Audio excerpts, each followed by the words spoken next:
दोस्तों, अतुल सुभाष का जो इंसिडेंट हुआ उसी को एक स्प्रिंग बोर्ड की तरह रखते हुए फिर से डिस्कस करते हैं कि भारत में मैरिज कॉन्ट्रैक्ट खतरे में क्यों है।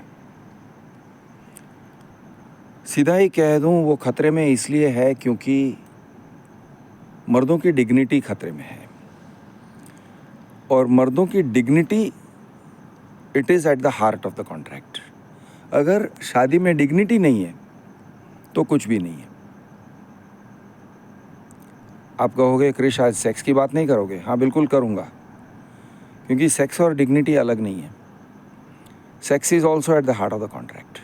शादी में सेक्स इज़ बिल्कुल वो कॉन्ट्रैक्ट का एक बहुत अहम हिस्सा है। मैं बहुत सारे लोगों से सुनता हूँ, क्रिश यार तुम सेक्स के इम्पोर्टेंस को एग्जैजरेट कर रहे हो, उतना इम्पोर्टेंट थोड़ी ना है मैरिज में। नहीं, इम्पोर्टेंट है। अगर वो इम्पोर्टेंट ना होता ना तो तुम अपने बहन के साथ रह लेते या अपने दोस्त के साथ रह लेते, अपने बड़ी को घर में रख लेते। यार हो गया ना, दो भाई लोग घर में रह लेंगे यार। या तुम अपनी राखी बहन को अपने घर में रख लो ना, बात ख़त्म हो जाती है। आप नहीं करते हो, ऐसे क्यों नहीं करते हो? और औरतें कहती हैं कि ये सेक्स वैक्स करने के लिए हमारे पास एनर्जी नहीं है। क्यों? क्योंकि हम बाहर जाते हैं, कमा के लाते हैं, हम जॉब कर रहे हैं, हमारा एक करियर है, ऑफिस में बहुत स्ट्रेसेस होते हैं। ऑफिस से के स्ट्रेस को हम झेल कर आते हैं और हम पैसे कमा रहे हैं ताकि पूरा परिवार चले। आजकल एक इनकम से नहीं चलता, दो इनकम से चलता है, ठीक है। और उसके बाद ये आता है कि हाँ, तो इसलिए ना हम सेक्स के तरफ ज़्यादा एनर्जी नहीं दे पाते हैं। तो मैं बहुत सिंपल सी भाषा में कहता हूँ कि डबल इनकम हो, आप इनकम ला रहे हो, अच्छी बात है। आप आप मर्द से कंधे से कंधा मिला के चल रहे हो, बहुत बढ़िया है। लेकिन अगर सेक्स एंड डिग्निटी को कॉम्प्रोमाइज़ करोगे ना तो शादी नहीं रहता है। It's that simple. शादी नहीं रहेगा, वो कुछ और हो जाएगा, वो एक विकृत चीज़ हो जाएगी और फिर उसके परिणाम जो है वो आपको भुगतना पड़ता है। और मैं उस आर्ग्यूमेंट का खंडन भी करता हूँ कि हमारे पास एनर्जी नहीं रहता है इसलिए हम कर नहीं पाते हैं। हमारे वी वांट टू, यानी शादी में हम लोग पहले क्या था, औरतें घर में रहती थी इसलिए वो कर पाती थी, अब हम नहीं कर पाते हैं। Bullshit, I am calling bullshit on that. और ये जो है मेरे एक बहुत सेंट्रल फोकस पे है, ओके। और आज मैं उस चीज़ के ऊपर पूरी तरह से हर एंगल से उस चीज़ को एनालाइज करना चाहता हूँ। लेकिन सेक्स और डिग्निटी के बारे में बात करने से पहले मुझे पहले बात करना है कि मैरिज कॉन्ट्रैक्ट क्या है, कैसे है, और मैरिज कॉन्ट्रैक्ट में पार्टीज़ का क्या स्थान है। और मैरिज कॉन्ट्रैक्ट खतरे में है तो आपको एक विजुअलाइजेशन मैं दे रहा हूँ, क्योंकि ये नहीं तो एक थियोरी हो जाता है, मैरिज इन इंडिया इज़ खतरे में है। क्या है यार, वो एग्जैजरेशन है। नहीं, एग्जैजरेशन नहीं है, फैक्ट है। मैं आपको एक क्लियर विजुअलाइजेशन के लिए एक एग्जाम्पल देता हूँ। उद्योगपति और वर्कर का जो रिश्ता है, मोर और लेस, मैं आपको यानी थोड़ा सुपीरियर और इन्फीरियर वाली बात आ जाएगी यहाँ पे, और आप पेट्रियार्की की बू भी आएगी आपको, और मेल शॉविनिज़म आएगा। यानी आप feminist among you will say Krrish यार तुम बहुत ज़्यादा अनइक्वल रिलेशनशिप बता रहे हो। नहीं, इनइक्वालिटी की बात नहीं है। अब सुनो, उद्योगपति और वर्कर्स, ट्रेड यूनियन वाले वर्कर्स का जो रिश्ता होता है उसको मैं शादी से कंपेयर कर रहा हूँ। और मैं ये भी कह रहा हूँ एज एन एग्जाम्पल कि मर्द उद्योगपति है, औरतें वर्कर हैं। रिएक्ट मत करना, सुन के try to understand what I am saying. अब अगर ट्रेड यूनियन कानून इतने भयंकर हो जाते हैं और ट्रेड यूनियंस इतनी मजबूत हो जाती हैं कि उद्योगपति को उद्योग करना पॉसिबल ही नहीं रहता है। ये सिनारियो हुआ था 80s 90s के दशक में, ये सब हुआ था, बहुत कुछ हुआ था, बहुत बवाल हुआ था भारत में। कुछ पॉलिटिकल पार्टीज़ ने ट्रेड यूनियन मूवमेंट को ज़बरदस्त स्ट्रॉन्ग बना दिया था, अननेसेसरीली स्ट्रॉन्ग ऐसे कह सकते हैं। हालांकि मैं I am on the side of the trade union movement. By the way, आप मुझसे पूछोगे तो मैं कहूँगा आज ट्रेड यूनियन मूवमेंट की ज़रूरत है, लेकिन leave that aside for the moment. जब ट्रेड यूनियन मूवमेंट बहुत स्ट्रॉन्ग था, बात बात पे स्ट्राइक्स हो जाते थे, तो ऐसे कहा जाता था कि workers can hold the industrialist to ransom.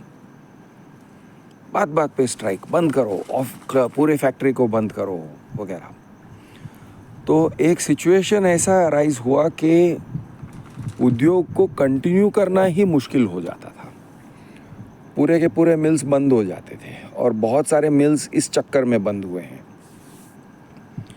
और भी टाइप के इंडस्ट्रीज बंद हो जाते थे। तो उसके बाद सॉल्यूशन क्या निकाला गया कि ट्रेड यूनियन मूवमेंट को डाइल्यूट किया जाए और लेबर लॉज को डाइल्यूट किया जाए। लेबर लॉज जिसको लेके ट्रेड यूनियंस इतना उछल रहे थे, उनको डाइल्यूट कर दिया गया। And I am not saying it's a good thing. वैसे कॉरपोरेट के बारे में बात करेंगे तो I am going to criticize this, लेकिन we are not talking about corporates just now. Trade union laws को इतना इंटरप्रिटेशन में डाइल्यूट कर दिया, इम्प्लीमेंटेशन में डाइल्यूट कर दिया, और जुडिशरी के अंदर जो लेबर लॉ को ये करना होता है, पालन करना होता है, जुडिशरी आजकल इतना बुरी तरीके से लेबर लॉस को इम्प्लीमेंट करती हैं, इतने तारीख पे तारीख, इतना ख़राब तरीके से ये सब होता है कि there is little to no labour protection. ऐसे पूरी तरह से कह सकते हैं कि labour laws have been watered down. तो लेबर लॉ के वाटर डाउन होने के बाद उद्योग चल सकते हैं। अब हम कह सकते हैं कि हाँ, labour workers employees are a harassed lot, वो उनके राइट्स बहुत कम है वगैरह, लेकिन this is not about labour. अब मैं वापस जा रहा हूँ to talk about women's and men's rights और मेंस राइट्स इन मैरिज। मैं बात कर रहा हूँ मेंस राइट्स के बारे में, तो मैं विमेंस राइट्स को रिप्रेजेंट ज़्यादा नहीं करूँगा तो थोड़ा सा। लेकिन अगर आपको लगता है कि मुझे विमेंस के राइट्स के बारे में थोड़ा भी बोलना चाहिए, तो let me just put it like this. Rahul Bajaj अगर इंडस्ट्रियलिस्ट के बारे में बात कर रहे हैं, तो आप ये नहीं कहोगे कि राहुल बजाज को विमेंस यानी वो ट्रेड यूनियन राइट्स के बारे में बात करना चाहिए। आप ये नहीं कहोगे। आप कहोगे Rahul Bajaj is only expected to talk on the industrialist side. Let trade union leader talk about trade unions and workers. तो बिल्कुल उसी तरह से हो सकता है कोई महिला है, कोई फेमिनिस्ट है जो इस टॉपिक को लेके बात करेगी या रिएक्ट करेगी, करने दो, दैट इज़ देयर राइट। उनको बोलना चाहिए, उनको अपना पक्ष पकड़ने दो। मैं ये साइड की बात कर रहा हूँ। तो हुआ ये है अभी कि इट इज़ लाइक वो ज़माने का ट्रेड यूनियन मूवमेंट जहाँ पे ट्रेड यूनियन को लॉज ने इतना सपोर्ट किया, laws, judiciary, administration, political parties, इतना सपोर्ट था कि industries were being held to ransom और वो मरने के कगार पे आ गए। हमेशा लॉकडाउन का डर लगा रहता था। Something like this is the case with marriage. Marriage in modern times, मर्द जो है he can be held to ransom at any time और ख़ास करके in the early stages of marriage उसको बिल्कुल गन के नोक पे काम करवा सकते हैं. उसको he can be taken hostage by the bride's side and by the bride herself. उसको डर के रहना पड़ता है, उसके माँ बाप को डर के रहना पड़ता है. दे आर इन टेरर कि कहीं ऐसा ना हो कि बहू कहने लगे कि डाउरी हैरेसमेंट हुआ है, डोमेस्टिक वायलेंस हुआ है, मेरे फादर इन लॉ ने मुझे मॉलेस्ट करने को ट्राई किया वगैरह कुछ कह देगी तो हमारा नाम इज्जत सब कचरे में मिल जाएगा. And in addition to that jail के चक्की पीसनी पड़ेगी सबको, सास ससुर, brother in law, sister in law, America वाले brother in law, sister in law सब. तो ये टाइप का सिनेरियो न हो इसलिए वो डरते हैं. ये अतुल सुभाष वाले सीन का मेन पॉइंट है. और दूसरा प्रॉब्लम ये है कि डाइवोर्स, सेटलमेंट, एलिमनी, मेंटेनेंस वगैरह इतना भारी हो सकता है. उसके लिए ये जो 498 एंड डोमेस्टिक वायलेंस एक्ट और ये सब मिसयूज़ किया जाता है. यानी भारी सेटलमेंट के लिए भारी अमाउंट ऑफ कॉम्पेंसेशन एक्सटॉर्ट करने के लिए ये सब कानून का इस्तेमाल होता है, दुरुपयोग होता है. और मर्द लोग क्वाइट ऑनेस्टली बहुत हेल्पलेस फील करते हैं. मेरे कुछ दोस्त भी हैं जो इस सिचुएशन में हैं. खैर, तो the point I am trying to make here is ये कानून को इसलिए डाइल्यूट करने की ज़रूरत है, या ये कानूनों को इसलिए डाइल्यूट करने की ज़रूरत है क्योंकि जैसे इंडस्ट्रियलिस्ट खतरे में थे वैसे उसी तरह से, या इंडस्ट्री खतरे में था, उद्योग खतरे में था, उद्योग का एक्टिविटी खतरे में था, उसी तरह से मैं कह रहा हूँ कि शादी का एक्टिविटी खतरे में आ गया है. अब शादी की एक्टिविटी क्या है, तो फिर टू डिफाइन इट, लोगों को लगता है it is not a contractual relationship. आप दोनों साथ मिलके यानी साइकिल के या स्कूटर के दो पहिए की तरह घर गृहस्थी चलाओगे वगैरह वगैरह, वो क्यूट स्टफ़ समझाया जाता है. ओके, ये क्यूट स्टफ़ को बाजू में रखते हुए मैं कहता हूँ it is a contract. It is clearly a contract. और जितना आप कॉन्ट्रैक्ट को सफाई के साथ डिफ़ाइन करोगे और सफाई के साथ समझोगे उतना सही चलेगा. और जितना आप ये सुशील होने के चक्कर में we don't want to be bad guys, हम ऐसे ये नहीं यूज़ कर, लैंग्वेज, गंदी लैंग्वेज नहीं यूज़ करना चाहते हैं, सेक्स के बारे में बात नहीं करना चाहते हैं, उसको समझने दो उन दोनों, वेगनेस. वो वेगनेस के कारण से होता क्या है कि मर्द के डिग्निटी पे चोट आती है. और मैं सेक्स की बात कर रहा हूँ, डिग्निटी की भी बात कर रहा हूँ, और किस तरह से चोट आती है इसके बारे में बात करने जा रहा हूँ. और अब बात करते हैं कि ऑफिस गोइंग वीमेन. जब ऑफिस गोइंग वीमेन ना, जिनका इंडिपेंडेंट इनकम है, और इनकम ही नहीं, जिनके इंडिपेंडेंट कमिटमेंट्स हैं, वो लोग जब शादी के बारे में बात करते हैं तो उनका लिंगो कुछ अलग रहता है और उनकी सोच कुछ अलग रहती है. ऑफिस में जाने वाली औरतें कुछ इस तरह से सोचते हैं, और ये मैं हिपोक्रेसी समझता हूँ. कुछ इस तरह से सोचते हैं, ऑलमोस्ट वो ऐसे सोचते हैं कि भाई हस्बैंड कमा रहा है, हम भी कमा रहे हैं, थोड़ा कम या ज़्यादा लेकिन हम भी कमा रहे हैं, वी आर ऑल्सो कंट्रीब्यूटिंग, घर में पैसे भी दे रहे हैं, जितना भी दे रहे हैं, तो बस हो गया हमारा काम, we are done, that is what was expected of us, और हम कर रहे हैं।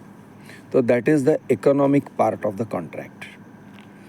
अब ये कॉन्ट्रैक्ट के कुछ और फीचर्स हैं। अब ये फीचर्स को डाइल्यूट कर लेते हैं, क्योंकि वो इस तरह से कहते हैं, एक फॉल्स इक्वालिटी का सीन है, एक फॉल्स इक्वालिटी का भ्रम है, इल्यूजन है, जो फैलाया गया है बिकॉज ऑफ फेमिनिज्म। और वो फॉल्स इक्वालिटी ये है कि देखो, मर्द और औरत ना बिल्कुल इक्वल है, और अगर मूड आया तो करेंगे सेक्स, उसमें कौन सी बड़ी बात है, उसको मांगने दो ना। और एक बार मांगेगा भाई, she is got a headache, वो बोलेगी आई गॉट अ हेडेक, सो जाएगी। दूसरी बार बोलेगी आई एम टायर्ड, सो जाएगी। तीसरी बार बोलेगी I am this, I am that. अरे बच्चे लोगों ने आज बहुत सता के रखा है, कभी बोलेगी और बॉस ने बहुत सता के रखा है। लेकिन जो भी करती है, एंड रिजल्ट इज़ सेक्स नहीं मिलता है। अब वो बनता है सेक्सलेस मैरिज या लो सेक्स मैरिज। सेक्स को दोस्तों मैं एक विटामिन मानता हूँ। It is like a vitamin in the marriage. तो अगर विटामिन डेफिशिएंसी हो जाता है ना, विटामिन एस का डेफिशिएंसी होता है, तो जिस तरह से आपके डेफिशिएंसी डिजीज़ेस होते हैं ना, सेम उसी चीज़ टाइप के डेफिशिएंसी डिजीज़ेस शादी में हो जाती है। तो विटामिन एस का डेफिशिएंसी होना शुरू हो जाता है बिकॉज ऑफ दीज थिंग्स। अब शादी में सेक्स क्या होना चाहिए, कितना होना चाहिए, उसका स्थान क्या है, किसी ने डिफ़ाइन ठीक से किया ही नहीं है। और शादी एक कॉन्ट्रैक्ट है, ये तक डिफ़ाइन ठीक से किया नहीं है, तो लोगों के दिमाग में एक बड़ा फजी आइडिया है कि शादी क्या चीज़ है। तो मैं थोड़ा सा रूड एंड रफ वर्ड्स में आपको क्लियरली डिफ़ाइन करके बता रहा हूँ। आप डिसएग्री कर सकते हो, आप कह सकते हो क्रिश यार ऐसा नहीं है, तो ठीक है, लेट्स हैव दैट डिसएग्रीमेंट। लेकिन सुनो, अगर शादी में सेक्स एसेंशियल नहीं है, क्योंकि कुछ लोग मुझे कॉल करके बोलते हैं, हरे कृष्णा टाइप के लोग हैं, अरे कृष, शादी बिना सेक्स का चलता है, हम सब भगवान के बच्चे हैं और हम भाई बहन की तरह हैं। बहनचोद भाई बहन की तरह नहीं है। नहीं, हम भाई बहन की तरह रह सकते हैं। सभ्य बनो, माइंड को कंट्रोल करो, यू नो, ये टाइप के ये सब सुनता हूँ मैं। और दूसरे साइड का ये होता है कि यू नो, ये बहुत ही एक तुम क्रूर तरीके, you are being very cruel to women, और तुम क्रूअल्टी टू वेमेन एंकरेज कर रहे हो। मर्दों के अंदर ये objectification of women, cruelty to women वैसे ही भरा पड़ा है, और तुम उसी चीज़ को एंकरेज कर रहे हो अगर तुम कहते हो कि sex is a duty of the woman. तो फिर से मैं एक स्टांस दोहरा रहा हूँ, आप सोचो ये सच है या झूठ है। इसलिए क्योंकि human beings are animals, okay. कोई भगवान के यहाँ से फरिश्ते उतर के नहीं आए हैं, हम जानवर हैं, हम इसी धरती के उपज हैं। वी हैव इवॉल्व्ड, और हम इवॉल्व हुए हैं बंदरों के टाइप के, प्राइमेट्स से हम इवॉल्व हुए हैं। तो हमारे जो इंस्टिंक्ट्स हैं वो हैं, हमारे इंस्टिंक्ट्स यानी एनिमल इंस्टिंक्ट्स कहीं नहीं गए। आचार्य प्रशांत कहते हैं कि सेक्स पशुता है, तो मैं कहता हूँ बिल्कुल सही, सेक्स पशुता है और हम पशु हैं। तो कोई we need not be apologetic कि वो एनिमलिस्टिक है, एनिमलिस्टिक डिज़ायर है। Fuck you man, it is animalistic and we are not apologetic about it. हम उसके लिए एपोलोजाइज़ नहीं करते हैं, हम उसके लिए गिल्टी फील नहीं करते हैं कि ये एनिमलिस्टिक है। ये चीज़ है, और अगर ये चीज़ नहीं है, अगर विटामिन एस शादी में कम हो जाता है, तो it is exactly like vitamin deficiency, और मर्द के दिमाग में तुम्हारा पोजीशन इंक्रीजिंगली अपनी बहन के साथ ये हो सकता है। It is interchangeable with his sister. वो कहता है यार, ये औरत जो मेरे घर में है, क्यों मेरे घर में रह रही है? मेरी बायोलॉजिकल बहन तो नहीं है, मेरी बेटी नहीं है, मेरे से कोई ब्लड रिलेशन नहीं है, तो ये औरत मेरे घर के अंदर क्यों है? ओके, अब I am giving you the typical Indian scenario कि वो उसके घर के अंदर रह रही है, तो मेरे घर के अंदर क्यों है? नहीं होना चाहिए। आप कहोगे ऐसे कैसे बोल सकते हो, वो बच्चे की माँ है, बच्चों की माँ है। हाँ, वो सब ठीक है, लेकिन इट इज़ लाइक मैं आपको और एक एग्जांपल देता हूँ कि जब आपने शादी किया था तो आपने कुछ, जो भी आपका एक इम्प्लाइड प्रॉमिस था, वो प्रॉमिस ये था कि at regular intervals through the act of sex and love and intimacy आप शादी के वाउस को मोर और लेस रिन्यू करोगे। शादी के वाउस रिन्यू होते हैं each time you have sex. Each time you have sex, you remind him you are not his sister. You remind him you are not his woman friend. You remind him you are his wife. Okay? अब आप कहोगे यार ये तो बड़ा एक तरफा हुआ। नहीं नहीं, if she also wants the enjoyment of sex, which some women want and some women don't seem to want or don't want that much. तो अगर उनका नीड कम है, उनको उतना सेक्स का और फिज़िकल इंटीमेसी का एक्सपेक्टेशन नहीं है, तो ठीक है, लेकिन she should not be the determinant of the frequency and the quality of the sex. वो डिटर्मिन नहीं कर सकती है, क्योंकि the intrinsic relationship is men are demanders of sex, women are suppliers of sex. ये एक बहुत बेसिक फैक्ट है। आपको गंदा लगेगा सुन के, लेकिन फैक्ट है। It just is a fucking fact. और ये सिविलाइजेशन लेवल पे फैक्ट है। सिविलाइजेशनल लेवल पे आप कहीं पे एडवर्टाइजमेंट देखोगे, आपको ब्यूटीफुल वुमेन दिखेंगे, आपको मर्द लोग नहीं दिखेंगे, आपको मिलिंद सोमन डांसिंग नहीं दिखेगा। Milind Soman fucking topless Milind Soman tyres नहीं बेच सकता है। ओके, कोई मर्द कोई टायर नहीं खरीदेगा या कोई डिवाइस नहीं खरीदेगा अगर मिलिंद सोमन उसमें दिखाई दे रहा है और वो कह रहा है कि by this the most powerful this thing and all that, laptop and all that. I will not fucking look at it, मैं देखूंगा तक नहीं। तो आप औरतों को इसलिए यूज़ कर रहे हो for modelling products, for selling, for advertising, क्योंकि आप जानते हो कि सिविलाइजेशनल लेवल पे sex is the sweetener. Sex and the promise of sex, sex and the flavour of sex, sex and the fragrance of sex. Okay, it is like an artificial, आप sex extract करके उसको चलाते हो ना, तो ये तृप्ति डिमरी और ये सब लोगों जो नाचते हैं, okay, they may look beautiful, they are beautiful, but you are using them in advertisements. ये क्यों है? क्योंकि एट द सिविलाइजेशनल लेवल आप जानते हो कि sex and the promise of sex and the fragrance of sex and the यानी overall the presence of it in your life is a civilizational sweetener. वो आपको एक मिठास का अनुभव दे रहा है। Men more, women less, that but women also, women also। औरतों को उतने फ्रीक्वेंसी में सेक्स नहीं चाहिए, उनका नशा कुछ और है। उनका नशा, if I may give it a name, is narcissism.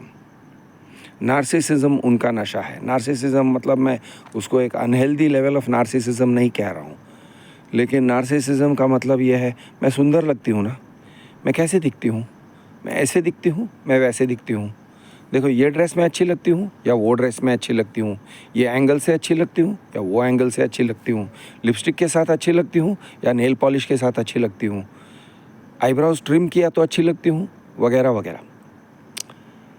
ये औरतों का जो नेचुरल नार्सिसिज्म है वो उनके, that is their expression of their sexuality.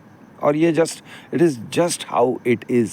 मैं उनको नीचा नहीं दिखा रहा हूँ, I am just saying things as they are. ये है, उनको उनका एक अप्रिसिएशन अगर मिल जाता है, फिज़िकल अप्रिसिएशन मिल जाता है, यू लुक ब्यूटीफुल टुडे, तुम बहुत सुंदर दिख रही हो, अरे तुम्हारे बाल बहुत सुंदर हैं, तुम्हारे बहुत घने हैं, तुम्हारे दीज थिंग्स, और या तुम स्लिम लग रही हो, तुम सेक्सी लग रही हो वगैरह। तो ये टाइप के जो कॉम्प्लीमेंट्स होते हैं वो उसके नशा है। For her that is, if it is not the equivalent of sex, it is her fix. और सेक्स का वो सप्लायर है, वो डिमांडर नहीं है मोस्ट ऑफ द केसेस में। सम एक्सेप्शंस में हैपन, लेकिन most of the cases. On the other side मर्दों का मोस्ट ऑफ द केसेस उतना नार्सिसिज्म नहीं है। कुछ लोगों का होता है, but they don't expect appreciation. एक बॉडी बिल्डर औरतों से एक्सपेक्ट नहीं कर रहा है अप्रिसिएशन। एक बॉडी बिल्डर अगर वैलिडेशन चाह रहा है, अपने मसल्स बना रहा है, वो मेल से अप्रिसिएशन चाह रहा है। वो फीमेल अप्रिसिएशन उतना नहीं चाह रहा है, ओके। और उसको नहीं मिलेगा उतनी, यानी बॉडी बिल्डर के पेक्स को देख के उसकी वाइफ नहीं बोलेगी अरे क्या बबले बनाए तूने। No, doesn't happen. मर्द लोग कहते हैं अरे क्या पेक्स है यार, when the pecs be popping the panties be dropping, और ये सब आपको मर्दों से सुनने को मिलेगा। It is not even true. When the pecs be popping, the pecs be popping, and the bros be whatever, be complimenting. लेकिन the panties not be dropping. तो ये मर्दों का फिक्स नहीं है। Narcissism is not the fix, इस तरह से नहीं है in the male female context. Whereas औरतें चाहती हैं अप्रिसिएशन, अफर्मेशन, तुम अच्छी लग रही हो, तुम सुंदर हो, you are a good cook, तुम ऐसी हो, अरे तुम्हारे ब्रेन्स को लेके अप्रिसिएशन चाहती हैं, बार बार चाहती हैं। तुम अरे बहुत इंटेलिजेंट हो, क्योंकि उनके अंदर से आवाज़ें निकलती हैं, their own self talk is negative. तुम स्टूपिड हो, तुम काबिल नहीं हो, ऐसे सब उनके अंदर नेगेटिविटी भरा हुआ है। पता नहीं कहाँ से आया हुआ है, may be from their upbringing, लेकिन नेगेटिविटी है उनके अंदर के, नहीं मैं सुंदर नहीं हूँ, मैं अच्छी नहीं हूँ, थोड़ा बहुत बॉडी डिस्मॉर्फिया सब है। तो शी कंटिन्यूसली सीक्स अफर्मेशन। तुम अच्छी हो, तुम इंटेलिजेंट हो, तुम सुंदर हो, I believe in you, yay girl, go girl, we have faith in you, L'Oreal because you are worth it, ये टाइप के सब, you are worth it, you are worth it, you are worth it. तो ये उनका नशा है। मर्दों के लिए सेक्स इज़ द स्वीटनर। अब अगर आप स्वीटनर नहीं डाल रहे हो इन अ मैरिज, तो आप जैसे एक मशीन को लुब्रिकेंट चाहिए होता है या इंजन ऑयल चाहिए होता है, और आप कहते हो मेरे पास मशीन में इंजन ऑयल डालने के लिए टाइम नहीं है या पैसे नहीं है, तो फिर वो मशीन फंक्शन नहीं करेगा boss. Machine is going to, वो घर्षण होने लगेगा। देन डोंट टेल मी नहीं वो क्या था, मैं नहीं कर सकती थी, मैं करने जा रही थी लेकिन किया नहीं मैंने, और वैसे ही मशीन बहुत रैटल हो रहा है, मैं कैसे डालती या क्यों डालती मैं, why would I put oil inside a machine which is already rattling. You put oil inside a machine which is already rattling so that it will rattle less. उसको कंट्रोल में लाने के लिए put oil in the machine यार। तो ये बात औरतें नहीं समझ पाती हैं, बिकॉज मैरिज का जो कॉन्ट्रैक्ट है वो बहुत वेगली, बहुत लूजली कहा गया है। अब मैं वर्किंग विमेन के एक बहुत गंदे वाली एक टेंडेंसी के बारे में बात करना चाहता हूँ, जो इट इज़ हिपोक्रेसी। खून खौल जाता है, मर्दों का खून खौल जाता है, हस्बैंड्स का खून खौल जाता है। फर्स्ट ऑफ ऑल, मर्द ये चाहता है कि he is the hierarchical superior of his wife. एक हायरार्की है, he is the man of the house. उस फैमिली में he wants to feel in the context of his wife and his children, वो चाहता है, and it is part of the marriage contract, he is expected to be the man of the house.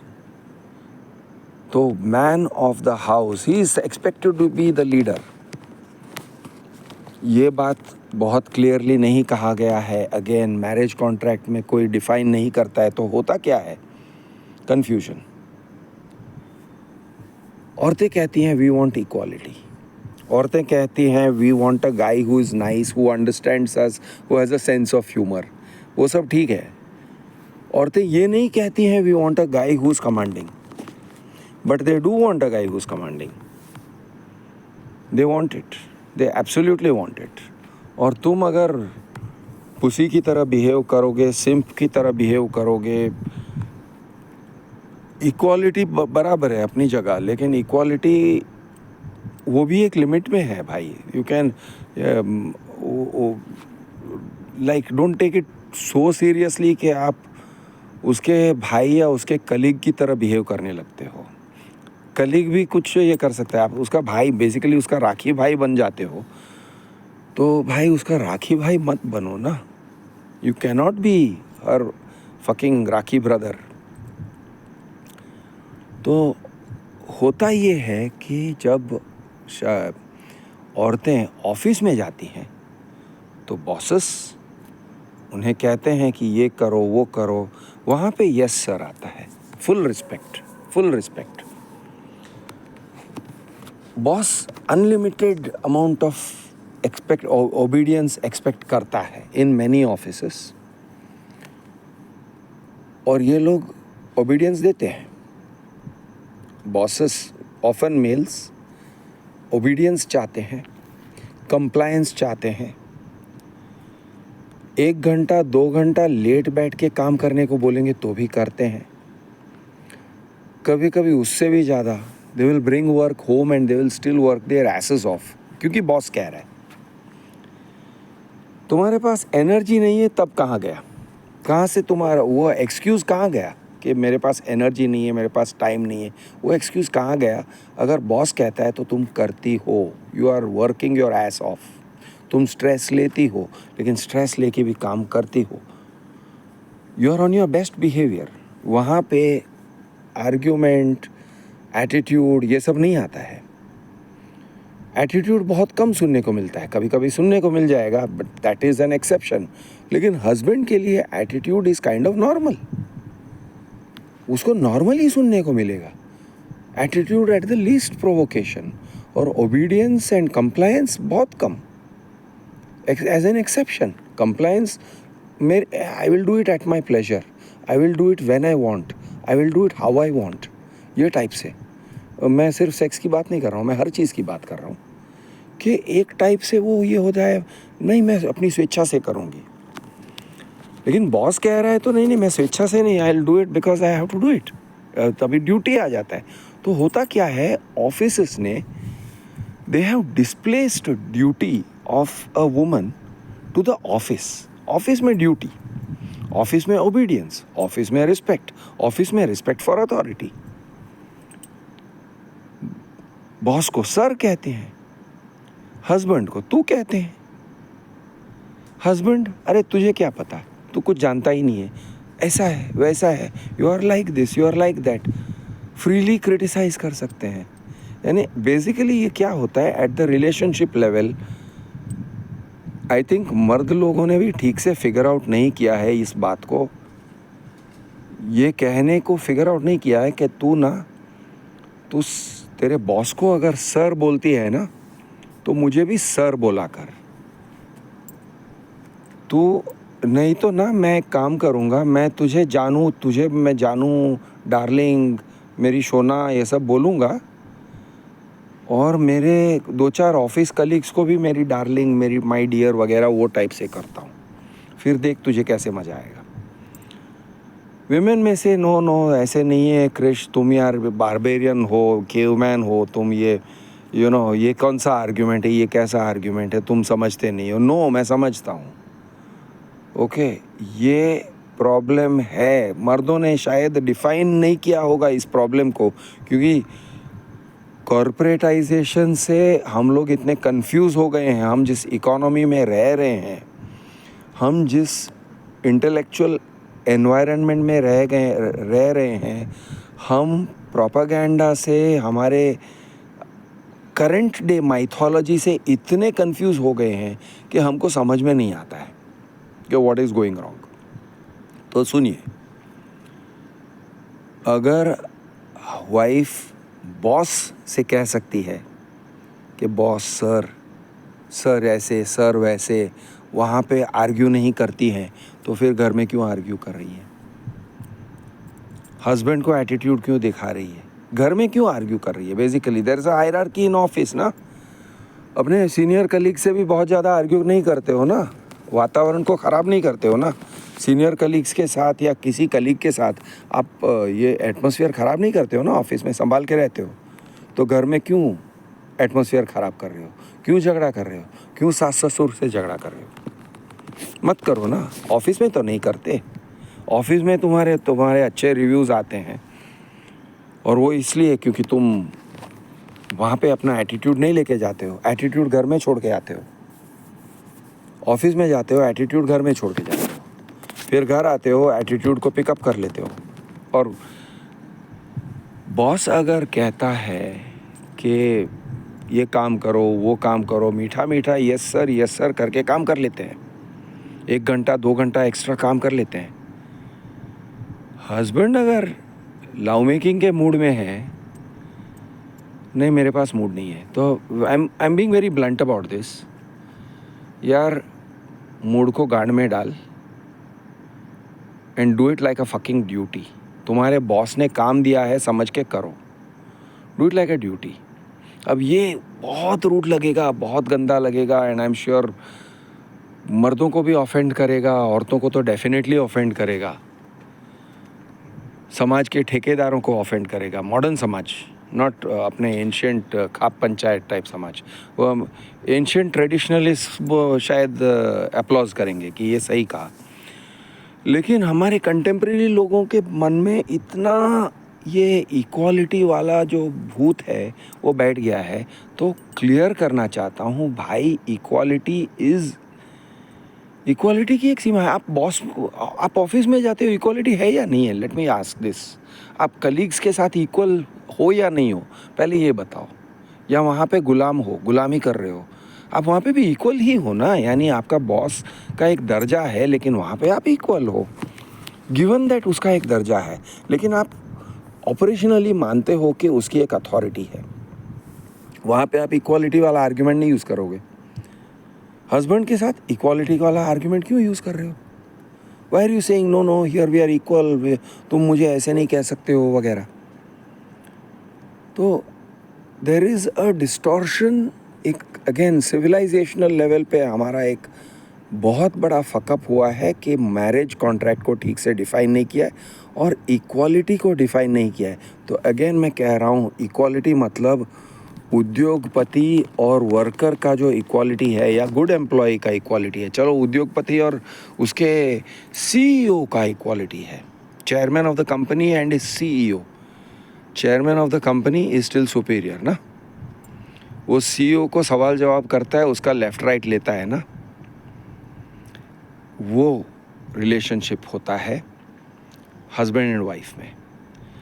अब आप कहोगे यार ये तो बहुत ही 19th सेंचुरी 20th सेंचुरी की बात है। मैं 19th और 20th सेंचुरी का जानता नहीं हूँ, लेकिन मैं ये कह रहा हूँ, ये बात, ये सुपीरियॉरिटी था, कभी नहीं बदला था। It was always there, it is there, it is inherently there. लेकिन इक्वालिटी और ये फेमिनिटी, क्या बोलते हैं, फेमिनिस्ट नैरेटिव, और वो जो एक प्रोपेगेंडा है, उस प्रोपेगेंडा में खो गया है। उस प्रोपेगेंडा में कहीं we have lost sight of the fact that the relationship between husband and wife is a contractual relationship, और वो बिल्कुल उद्योगपति और एम्प्लॉय का रिलेशनशिप है। हालांकि employ, I mean I am oversimplifying, of course I am oversimplifying, लेकिन you get the drift. There is an inherent superior subordinate relationship, वो है। और जितना हम उस चीज़ को डिनाई करते हैं, जितना हम उस चीज़ को सिविलाइज करना चाहते हैं, शुगर कोट करते हैं वगैरह, उतने हम लोगों को कंफ्यूज करते हैं। औरतों को कंफ्यूज तो करते ही हैं, मर्दों को भी कंफ्यूज कर डालते हैं, सास ससुर को भी कंफ्यूज कर डालते हैं, बच्चों को भी फकिंग कंफ्यूज कर डालते हैं। बच्चों को भी पता नहीं है, दे डोंट नो कि हो क्या रहा है।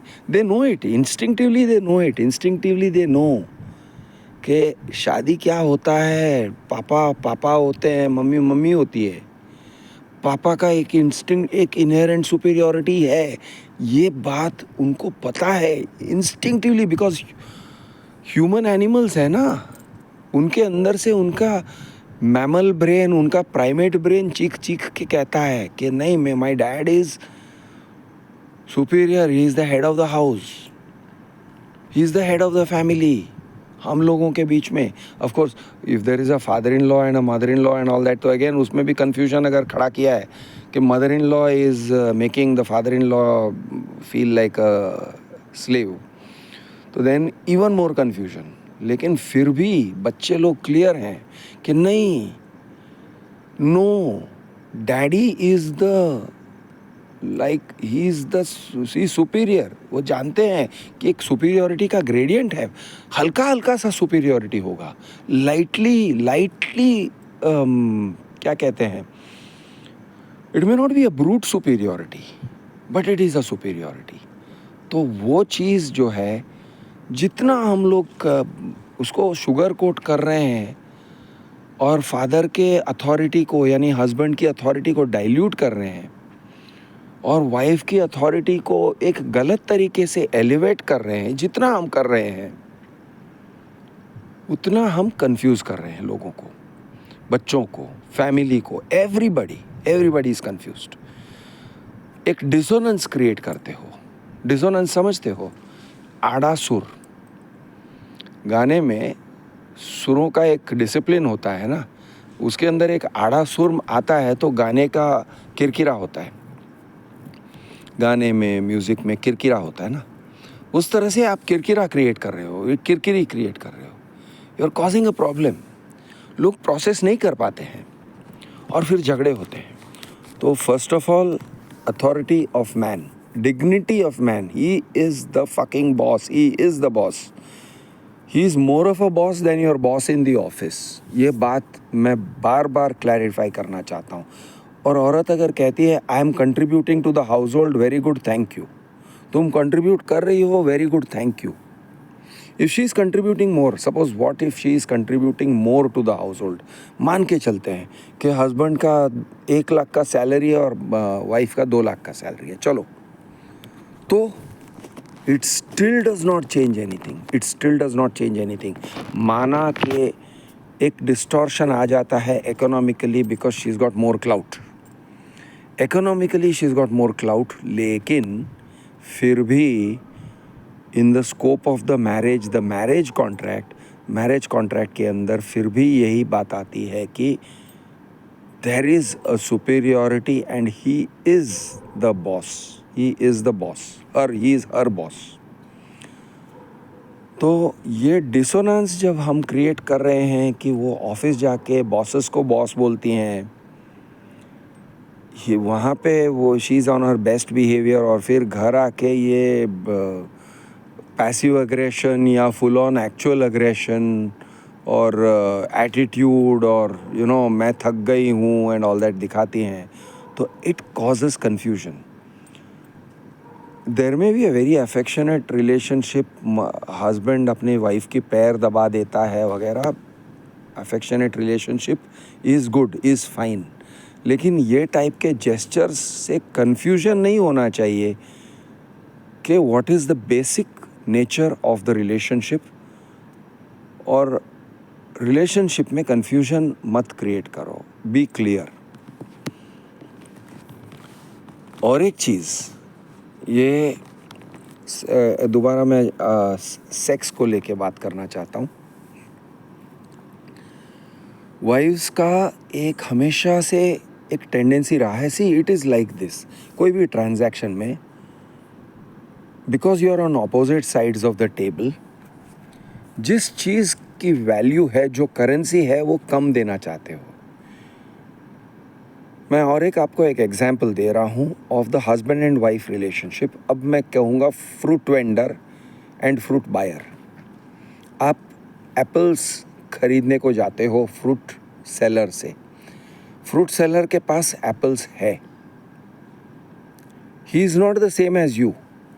उसके पास एप्पल्स हैं, ही वांट्स मनी। आपके पास मनी है, यू वांट एप्पल्स। आपका ट्रांजैक्शन ऐसा है, वो आपको एप्पल देता है, आप उसको पैसे देते हो। उसकी कोशिश हमेशा रहेगी कि वो कम एप्पल दे। वो 100 रुपये के लिए आधा किलो एप्पल देना चाहता है। आपका कोशिश ये रहता है कि मैं 100 रुपये में 1 किलो एप्पल लूँ। यानी आपके जो इंटरेस्ट हैं, they are opposed interests. Opposed हैं इसलिए कॉम्प्लीमेंट्री है। एक एप्पल सेलर दूसरे एप्पल सेलर के साथ कोई बिजनेस नहीं कर सकता है। दोनों एप्पल्स लेके बैठे हैं, वो दोस्त बन सकते हैं, लेकिन उनके इंटरेस्ट कॉम्प्लीमेंट्री नहीं है। आपके इंटरेस्ट कॉम्प्लीमेंट्री भी हैं, एडवर्सेरियल भी हैं। एडवर्सेरियल इन द सेंस कि आप चाहते हो कि मैं कम रुपए में ज़्यादा एप्पल लूँ, वो चाहता है कि कम एप्पल दे के वो ज़्यादा रुपए प्राप्त करे।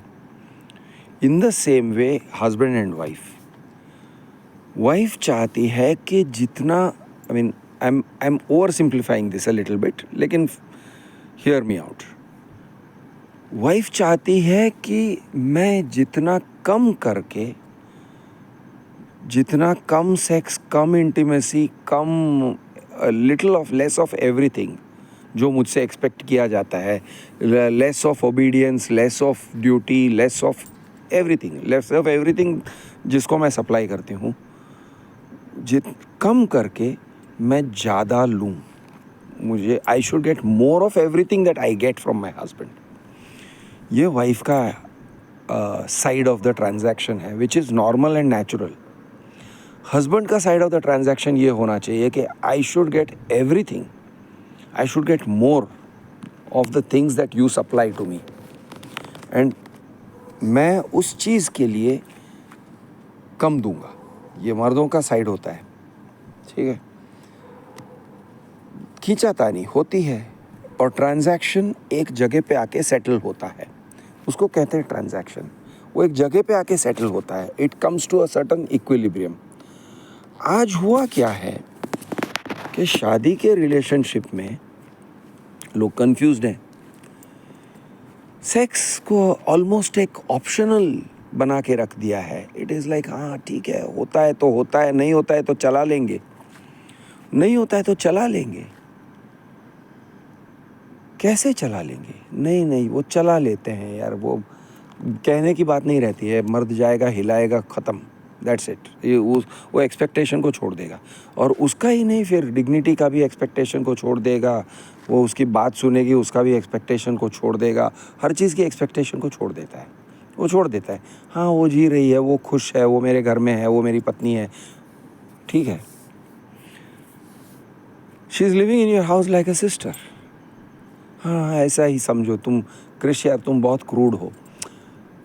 No, it's a fact. She is living in your house like she is your fucking sister. उससे अच्छा तुम अपनी बहन को अपने घर में रख लेते यार। At least she is genetically very similar to you, तो तुम दोनों का ज़्यादा अच्छा सेटिंग होता। एक बहन को अपने घर में रख लेते, या एक ब्रो को वो अपने घर में रख लेते यार, एक बडी को रख लेते यार घर में। You guys can live together. And अगर गे होना है तो गे हो जाओ, या नहीं है तो भाई ठीक है, लिव, बी स्ट्रेट, और तुम दोनों ठीक है, खुश रहो ना। Where is the problem? लेकिन ऐसे नहीं है ना, ऐसे नहीं है। दैट सॉल्यूशन नेवर, कोई भी आदमी ऐसे नहीं सोचता है कि मैं अपनी बहन के साथ घर गृहस्थी कर लूँगा। नहीं होता है। Why? Because the sexual nature of the transaction is important. उस सेक्सुअलिटी में एक इमोशन जुड़ा हुआ है, सेक्सुअलिटी के साथ में इमोशन है। Because it's a sexual nature, there is an emotion that comes from the sexual nature of the relationship. Okay? औरत मर्द के साथ सेक्स भी करती हैं and she gets under his skin और एक इमोशन इंजेक्ट कर देती है that he will care for her. एक सेंस ऑफ ड्यूटी वो उसके अंदर शी गेट्स इनटू हिम.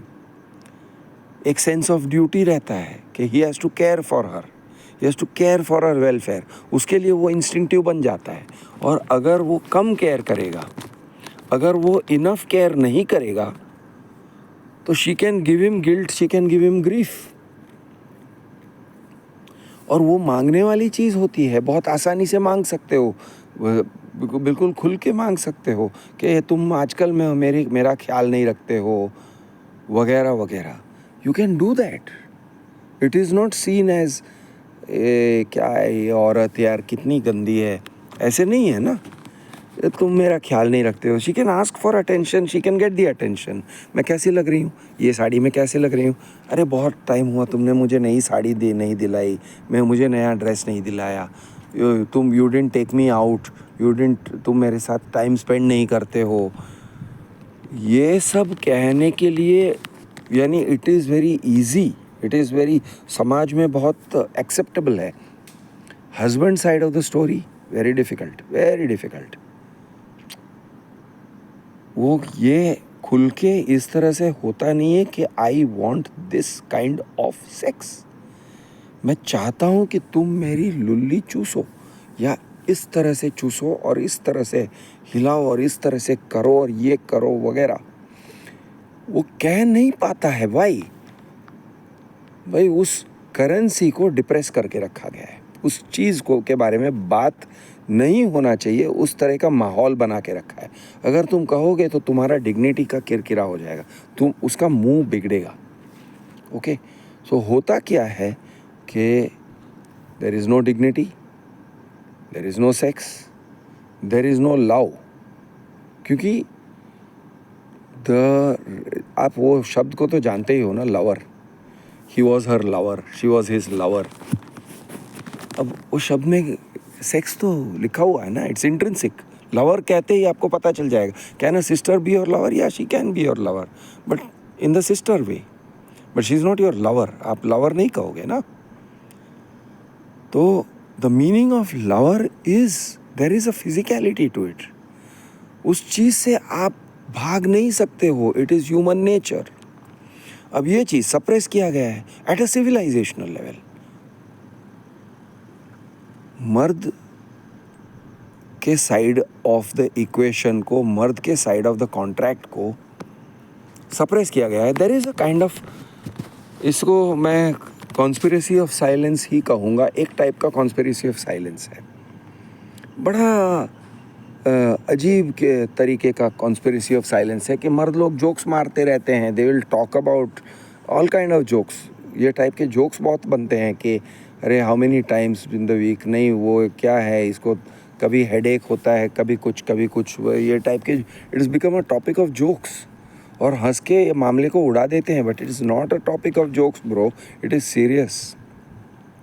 तो लेकिन आपको लगेगा यार कि ये हम सेक्स में बहुत ज़्यादा घुस गए. और जो एक अतुल सुभाष का केस था, तो अतुल सुभाष के केस में सेक्स बड़ा उसका कुछ अजीब था कि she was really into sex, she was really into it and he was not into it so much. He didn't like it the way she liked it. लेकिन उसके ऊपर फिर भी क्या कहते हैं वो, अननेचुरल सेक्स का चार्ज लगा दिया गया. Okay, there is this charge of unnatural sex on him. तो उसने अपने इसमें कहा कि नहीं यार वो तो बहुत अजीब तरह से शी वांटेड सेक्स. और अब यहाँ उनका फंडा कुछ शायद और था. It was not just about the frequency of the sex और द दिस थिंग. लेकिन उनका फंडा फिर भी, I am pretty sure, I am speculating. तो चलो अतुल सुभाष के बारे में न स्पेक्यूलेट करें तो बेहतर है, because there is his wife and she is still alive. तो मैं उनके रिलेशनशिप के बारे में स्पेक्यूलेट नहीं करना चाहता हूँ कि वो क्या था. उनकी भी एक डिग्निटी है, जैसे भी है जो भी है. So I don't want to get into that speculation. But office going wife का एक डिस्टॉर्टेड सेंस ऑफ मैरिज होता है, इस बात पे मैं बहुत फर्म हूँ कि देयर इज़ अ डिस्टॉर्शन. एक बहुत प्रॉब्लमेटिक है बॉस, ये बहुत प्रॉब्लमेटिक है. और हम चलाए जा रहे हैं. We are not looking at the heart of the problem. वैसे बहुत सारे प्रॉब्लम्स हैं, we are not looking at the heart of the problem. ये टॉपिक में बहुत कुछ है, because it's actually a very big topic. It's not बहुत है उसके अंदर, उसको फिर से और एक्सप्लोर करना पड़ेगा. Will talk about it. आज के लिए इतना ही. मैं हूँ आपका दोस्त कृष द अर्बन नक्सल. शुभ रात्रि, गुड नाइट, शबा खैर. कल मिलेंगे.